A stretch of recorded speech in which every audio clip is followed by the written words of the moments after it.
Hello, Insiders! This week we have a special guest. We have Easy from the comments team.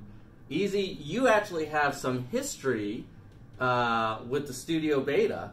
You've been on it since the beginning. Since day one, yeah. Tom and I worked together since day one in studio. I worked in Zurich for 2.5 years before moving back to the Bay Area now, which, yeah, I'm working in comments now. So now you're on the comments team, which is kind of one of the clients of the studio platform, and you've been busy. I've been busy, yeah. So tell us, maybe before we get into the specifics, tell us a little bit about, like, what's the vision for comments in general for a YouTube creator? Like, what do you guys want to see happen? Yeah, so this is one of the things. Working with creators every day was one of my favorite parts of the job. Mm-hmm. So when I moved to the Bay Area to work in comments, I really wanted to keep working with creators.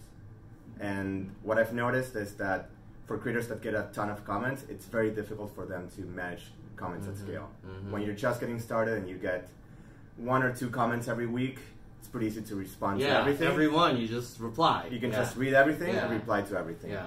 Then you start getting more and more comments, and then you get to a point where you might be getting 1,000 comments for every video you publish. Mm-hmm. And you're not gonna go through every single comment and reply to all of them. That's impossible, probably, right? Mm-hmm. So, and right now you go into studio and you see this very, very long list of comments. You have no idea which one to respond to, and which one you should be reading. So one of our goals in comments is to really help creators manage comments at scale. Because we hear from creators that comments are very valuable to them. They help them grow their channel. They help them understand what their audience wants, what their audience cares about. We hear that from viewers as well. They really want to communicate with the creator. But once you get to a certain size, it's very, very difficult to keep that connection alive. I guess part of the challenge for creators has been, out of those 1,000, maybe they don't have time to reply to 10. What are some of the things, when you've talked to creators, you've learned about how they kind of prioritize and things and such? Yeah, and if you look at the feature today in Studio, it's a long, long list of comments and no way to actually cut down that list. So it's no surprise that the top feature request we get from creators is actually filters. So allowing creators to select, what they want to focus on today. So they might say, oh, I want to focus on my members who have over 10,000 subscribers, for instance. Mm-hmm. So what we're doing right now is actually building a bunch of those filters, and hopefully creators will use them. So when you say members, you're talking about the sponsorship stuff. Yes. And so that's a scenario where I, as a creator, may have 1,000 comments, but maybe only 3 or 4 or 10 of them are from members who are financially supporting the channel every month. Mm-hmm. And so that's one where you could say, well, I can't reply to everything, but at least I can reply to the member stuff. Right. So filters would allow creators to actually choose what they want to focus on. One other thing I've noticed is sometimes you see a comment from someone saying, oh, I've been a subscriber since you had only 50 subs or 100 subs when you just got started. Do you ever envision a world where you could filter by kind of longevity or how early they've been, or maybe how loyal they are? Like, oh, this is a comment from someone who watches almost every video versus this is a comment from someone who's never been to the channel before. We're definitely thinking about those cases. Of course, in cases like that, there are some privacy implications. So we have to really be careful about not exposing any information that's actually private. Mm. So for instance, someone subscribes to your channel, they can say whether to keep those subscriptions private or public. Mm-hmm. If they choose to make them public, then you as a creator would know, okay, this person is subscribed to me and since when. Mm-hmm. So that information we could use. But if it's something that's kept private, like viewing history, then we can't use that information. This would be something where if you as a creator are starting to use these filters, you may want to let your viewers know, like, hey, I'm going to try to prioritize the folks that have been with me the longest or whatever. Mm-hmm. But in order to do that, you as a viewer need to check some box at some point. Correct, because otherwise your comment from someone that's a loyal subscriber for a long time versus someone that is not subscribed to your channel would look the same. That information was public, then that comment would be differentiated in a way. So where are we in this process? Are we in the, hey, wouldn't it be cool mode, or are there some things that you guys are starting to test out? With filters, we're fully committed, and there's other features that we're considering for the future that are more experiments that we want to try out. So what are some of the first 1 or 2 filters that you think may eventually make it out to broader creators? So the filters we're considering at the beginning are, as I mentioned, filters from your subscribers, and again, that's if they choose to publicly disclose their information. Comments from channels with over, let's say, 1 million subs, 10,000 subs, whatever you want to customize that number to.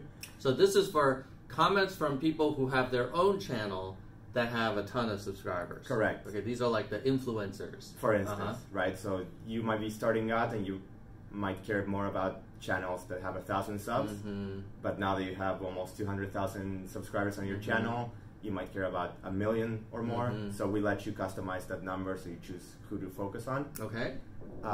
This one is one that we're very excited about, which is comments that contain questions. So this one would allow you to find questions that the audience is asking you, allow you to filter those and decide which ones you want to respond to. Something that's very powerful about filters is that you can combine them. So you might want to say, oh, show me comments from channels with over 1 million subs that are subscribed to me that contain questions. Yeah. All right, so I know we're early in the product development process, so I'm going to ask for a feature. What a surprise. Wouldn't it be cool if you could say, like, hey, your YouTube, you just sort it by, you know, whatever combinations you think are best. And this is sort of like on some of those travel planning sites where you can just sort the flights by like some, you know, meta criteria. Because I wonder if some creators will be very precise, saying, oh, I want greater than this many subscribers with a question, who are also a member. Other creators are just like, well, I don't know what filters you have. I have 10 minutes. Like, just order it and I'll do as many as I can. Has that been talked about at all? Or? Definitely. As you mentioned, filters are a very power user feature. Yeah. You have to go in with a specific, you know, criteria in mind, saying, I want to focus on these comments by these channels, by, you know, they contain questions and so on. But building filters also gives us that infrastructure to do what you mentioned in the future. So us as YouTube find some way to, you know, prioritize comments and what we think might be important to you. Cool. And so the initial filters, I think now are in very, very early internal testing, which probably means, do you think any of them will make its way to broader creators at large this year, or do you think it's early next year? What's your best guess? My best guess would be pretty early in the second half of this year, I would say. So sometime this year. Sometime this year, and pretty soon, I would say. All right, all right. One last thing is as you know, the Insider Nation is amazingly helpful with input. So they kind of serve as a guerrilla research function. What are some things that you wish you could get some more creator feedback on or insight on that the audience can help out in the comments below? Yeah, definitely. Some things are what other filters you would like to see. The other thing is, I mentioned that today all comments look the same. The one thing we're considering in the future is adding some sort of badging, some sort of differentiation between different comments, right? So showing things like how many subscribers does the commenter have, whether they subscribe to you or not. I guess one question would be, what types of badges would you be interested in? What type of information would you be interested in seeing? Oh, I do have one last question. So these filters, they're going to be awesome.